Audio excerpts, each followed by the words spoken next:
Polo! It was at this moment that Nathan knew. He fucked up.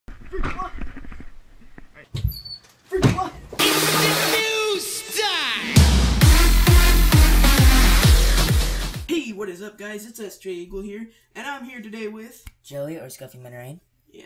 So anyway, today we're gonna bring a continuation of the last Take Flight Friday on number 2 Take Flight Friday.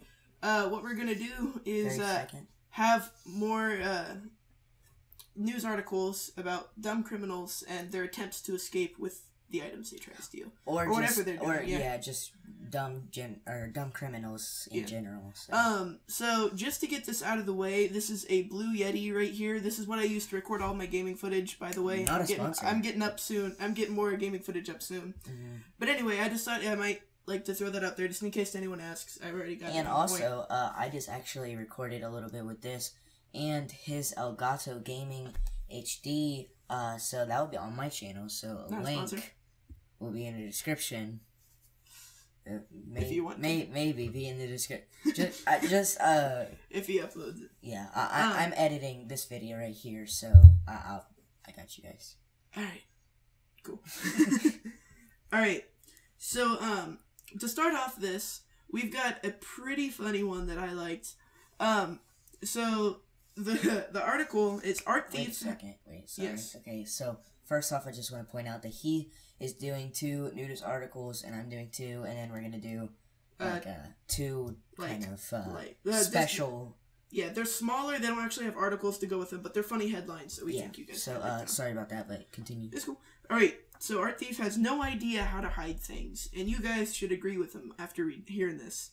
So it says here that a guy in the UK, didn't give the exact details on it. It's just UK. He went into an art gallery. It didn't say that either. I guess they didn't want it being, exposed. Yeah, so anyway, so he goes into the art gallery, finds himself a nice, big, rectangular picture. Yeah. Okay. And he gets a nice, big one. So he walks in, grabs it, and he tries to hide it in his jacket. Now, I can't tell you how many times I've tried to take, like, a 70-inch, rectangular, and just stuff it up my sweatshirt and just leave. That's totally incognito. No, this guy gets captured. Luckily, the painting does not exit the store at all, the gallery at all. That's good. They get it back real quick. I mean, this guy cannot hide things very well at all. I don't know what he was going for. Yeah, that's So anyway, that's something else. I don't know. He got detained minutes later. Did he go to prison? Do you know? It does not reveal it. Or jail, whichever. This article does not say.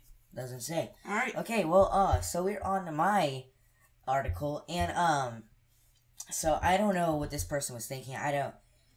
You'll hear in the article what was running through his head in this. Now, if I was gonna do something like this, I would definitely not go about it by this way. So, on March 23rd, 2010, a guy named Albert and an unnamed juvenile accomplice decided to rob a bank in Fairfield, Connecticut. To streamline the procedure, Bailey called the bank in advance to let them know they were coming to rob it.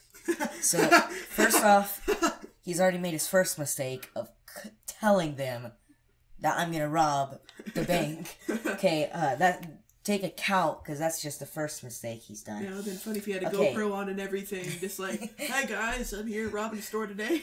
So, the intention here was to give the bank plenty of time.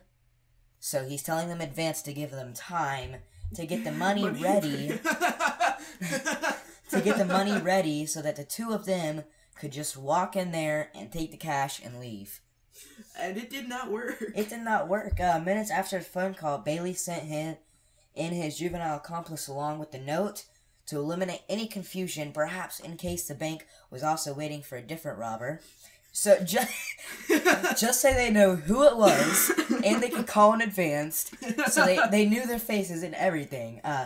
Meanwhile, a bank employee had the police on the phone and updated them about everything that was happening, and soon after. It basically just says that, he was actually, he's in prison for 9 years, so don't call it bank. And I feel like they should have just let him go and just like let him off with like brand his forehead with your stupid. it reminds me of that one. Have you ever seen Kevin Hart? Oh yeah. Well, it reminds me of the one whenever Kevin Hart goes into the school and his mom put a note on him to tell to tell him that, or it was the other way around. His teacher put a note on him. Yeah. And then his mom gave him advice to cuss the teacher out or whatever, or that was so funny. To tell her. Mind your damn. Business. So next thing we've got. My next article is Cops Follow Trail of Macaroni Salad Straight to Robbery Suspects. Now I know what you're thinking. I can't think of all the times that I've had the just need for macaroni salad while trying to steal something. The urge. Walk right up into Walmart, ask for all their money and all the taco salad. Macaroni salad. Macaroni salad. Alright, so you guys are going to laugh with this one. It says that Mount Morris, New York, it didn't say the exact time, but it says that the sheriffs there apprehended 3 suspects by following a trail of macaroni salad. Who does that? Like, in a release published Monday morning, the Livingston County Sheriff's Office reports thieves broke in and stole a cash register from Build-A-Burger restaurant, along with the establishment's tire surveillance system and a large bowl of macaroni salad. How do you just, accidentally leave a trail of macaroni salad?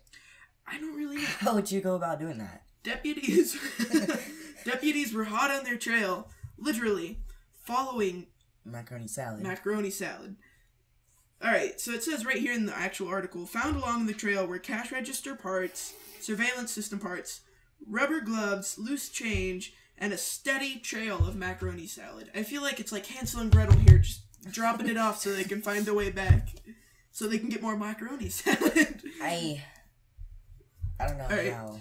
It was later discovered that the reason they took the macaroni salad is so they could take turns eating it while walking away, I guess. I mean, I don't see how you go into a sprint they were just and hungry? just like... They were just hungry, I guess. Yeah, they were just... I'm not sure if they were running Fast or walking. food. I assume they were walking because I can't tell you all the times I've tried to run and just horse down a bowl of macaroni salad. Okay. The 3 criminals were detained after realizing that their bowl of macaroni salad was gone. And, so anyway... they are now under arrest. It doesn't say for exactly as long. But man, they are dumb. Yeah, that's perfect. That's not how you do that. How to not rob. Yeah. Okay, so this one you just have to be absolutely retarded to go about doing. Okay, so the headline is Burglar Crashes a Home Full of Police. Let's just read it. Okay. One of the keys to a successful burglary is to find the right target. A really perfect house would be full of valuables with no people inside. I mean, I'd want That's that. what I'd go for. I'd go for that. The next best thing and macaroni salad needs to have macaroni salad. The next best thing would probably be someone in the home or the residents would be sleeping, so they can't hear you. So that's pretty good. So go at night, basically, is what they're saying. Now, on the opposite side... Giving you advice, are they? On the opposite side of the spectrum, try to imagine what would make the worst target. And I'm going to tell you. How about a house full of police officers? That's what Darren Kimpton of Abington, Northampton, Northampton. I was about to say Northampton chose. Compton. The home he selected had already been burglared, something, earlier that night. The owner had called the police, and the officers were on the scene investigating the previous burglary with Compton, when Kimpton or Compton, whatever, the burglar broke in. He tried to make a run for it, but he was captured after a brief struggle. that wasn't Kempton's first unsuccessful burglary. I mean, attempt You that think you day. learned- No. That was the Second one that day? that same day. Like, you think that the first day you just give up. At least give it like a year to lay low and hide your shame. At least a few weeks or a month or something. Not the same day. Within 24 hours. Well, I couldn't rob the macaroni salad. I guess I'll just get this house full of police. He previously tried to break into a nearby house, but failed to do a nearby house. So, the same exact day, Just walks a across nearby the street. house, but he failed to do so. He, however, managed to break some glass, cut himself, and leave blood at the scene, so cops easily linked the crime to him. So, if you're trying to rob a house, you know, don't take a lesson or any tips from this guy. Plus, he's probably in jail. So. At least he didn't leave behind trail of macaroni salad.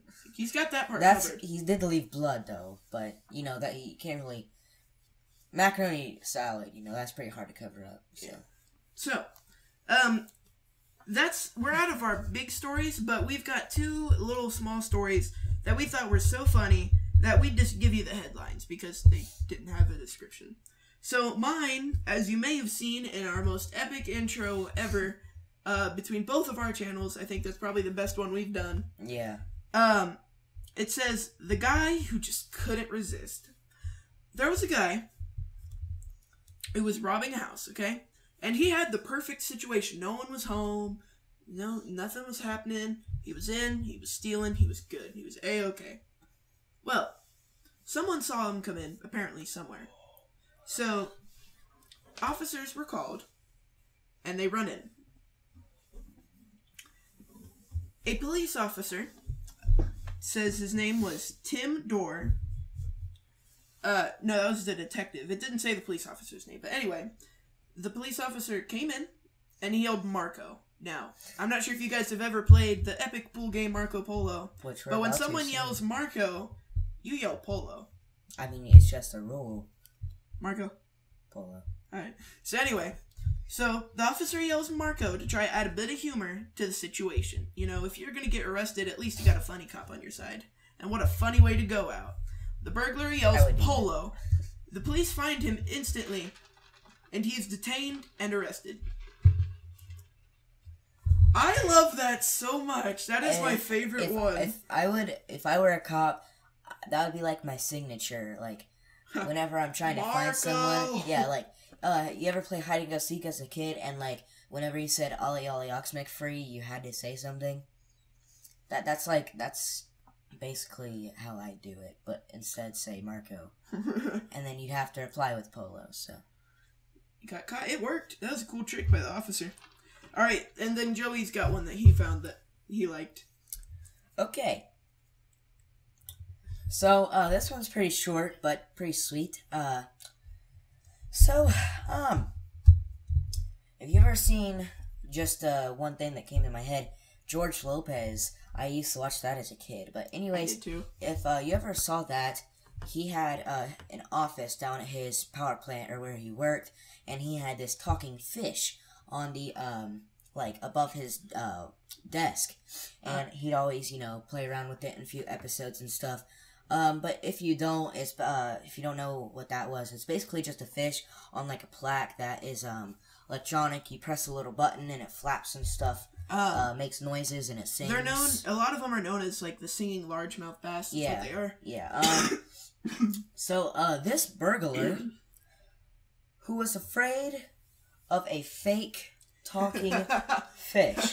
So, this, the headline says, Big Mouth Billy Bass scares off would-be burglar.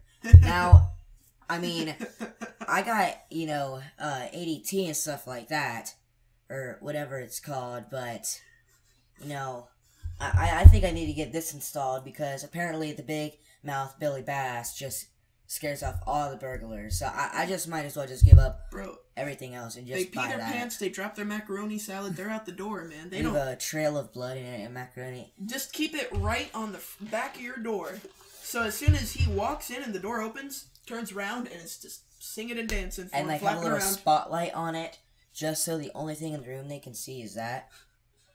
I think the funniest part about this is that these things are as harmless as a Magikarp. Like, seriously. It's For so real. funny how this would... I just can't even. Alright. I hope you guys enjoyed our Take Flight Friday, number 2. So I decided that I'm probably going to try and get someone to do it with me each week. That's This me. time we got Joey, yeah. Hi, it's Scuffy Manor. You can go check We'll me get out. we'll get the link in the description there. I'm just messing. Uh, No, but really, check me out. anyway, we'll see you guys in the next one. Bye. I won't be there. We might.